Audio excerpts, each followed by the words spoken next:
கோவை மாநகர் சாலையை சீரமைக்க தமிழக அரசு 200 கோடி ரூபாய் ஒதுக்கியும் பெரும்பாலான சாலைகள் செப்பனிடப்படாமல் உள்ளதாக புகார் எழுந்துள்ளது. கூடுதல் விவரங்களை செய்தியாளர் சுரேஷ் வழங்க கேட்கலாம்.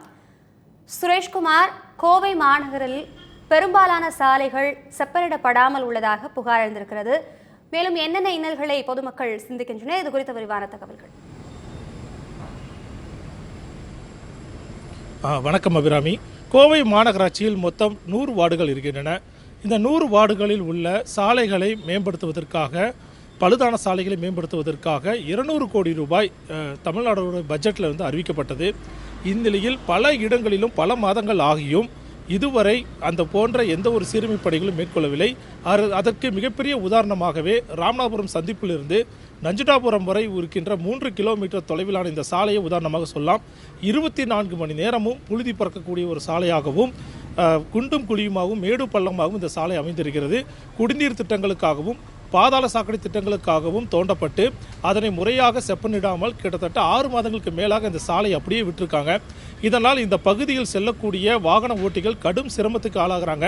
அதே போல நடைபாதையில் நடந்து செல்லக்கூடிய பாதசாரிகளும் இங்கே வாகனங்களால் பறக்கக்கூடிய இந்த புழுதிகளாலும் இந்த இருபுறங்களிலும் இருக்கக்கூடிய கடைகளிலும் புழுதி செய்யக்கூடிய ஒரு மோசமான நிலைக்கு தள்ளப்பட்டிருக்காங்க. இந்த சாலையின் இருபுறங்களிலும் 5000க்கும் மேற்பட்ட குடும்பத்தினர் வசிச்சுட்டு வராங்க. இந்த சாலை என்பது திருச்சி சாலையும் போத்தனூர் மற்றும் செட்டிப்பாளையம் சாலையும் இணைக்கக்கூடிய முக்கிய சாலையாக இருக்கிறது. அதனால் உக்கடம் வழியாக செல்லாமல் திருச்சி சாலையாக கோவைக்கு வரும்பொழுது அதை ஷார்ட்கட்டாக இந்த சாலையை பல வாகன ஓட்டிகளும் பயன்படுத்துகிறாங்க.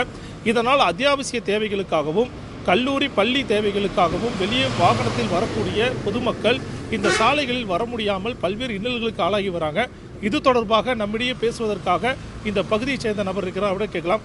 எந்த அளவுக்கு சிரமப்படுறீங்க சார், அதை பற்றி சொல்லுங்கள். இந்த ரோடு போய் 2-3 மாதம் ஆச்சு சார். இந்த நோண்டி ஒரே புழுதியாக இருக்குது. பொருள் கடைக்குள்ள ஒரே புழுதி வந்து பொருள் எல்லாம் டேமேஜ் ஆகி விற்க முடியாமல் இருக்குது.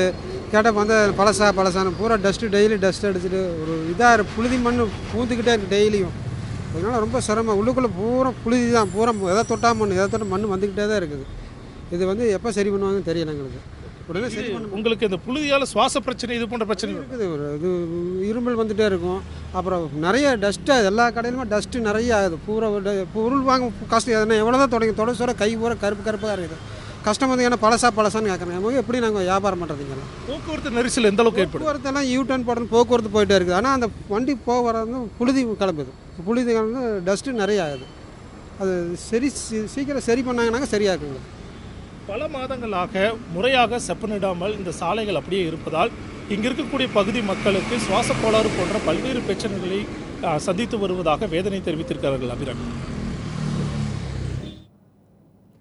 சாலைகள் சரிவர சீரமைக்கப்படாததால் பொதுமக்கள் படும் இன்னல்கள் குறித்தான விரிவான தகவல்களை வழங்கியமைக்கு நன்றி சுரேஷ்குமார்.